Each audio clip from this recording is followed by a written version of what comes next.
Hello, welcome family history writers to Storylines. This week, a writer asked me for some tips on showing instead of telling. She felt her writing was slipping more and more into telling. So I thought today would be a great opportunity to review 3 really important elements to showing. Writers are told all the time to show, not tell. What exactly does that mean? How does that apply to narrative nonfiction, and specifically family history stories? Lee Gutton, a well-known writer and teacher of creative nonfiction, puts it best in his book, You Can't Make This Stuff Up. He says, writing in scenes represents the difference between showing and telling. The lazy, uninspired writer will tell the reader about a subject, place, or personality. But the creative nonfiction writer will show that subject, place, or personality vividly and in action, in scenes.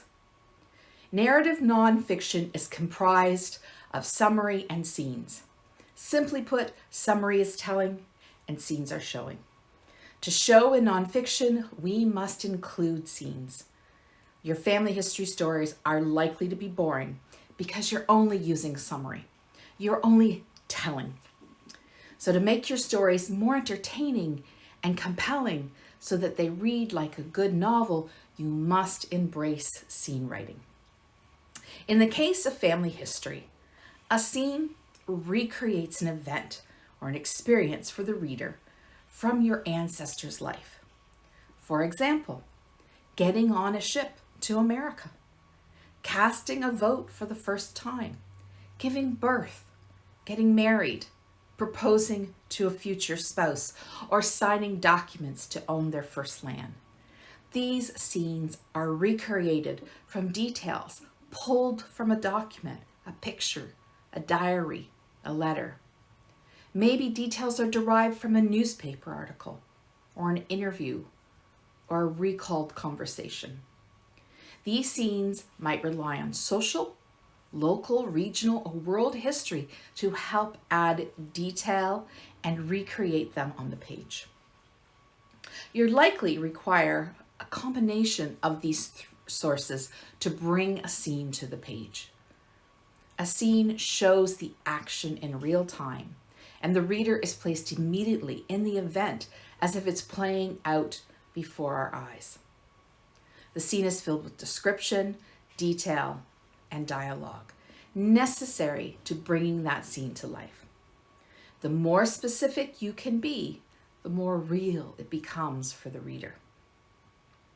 Jumping into writing scenes can be overwhelming for new writers. The best place to start is by learning to show one sentence at a time. Our first easy step is to use strong active verbs in your sentences. Identify the verb and how you can make that verb more showing. For example, Tom went to church every Sunday. The verb is went. This is a pretty telling sentence. Let's start with a more interesting and active verb. Tom strolled the dirt road to church every Sunday. We could have used Tom walked, but the verb strolled conjures up a specific image that perhaps I wanted for this sentence.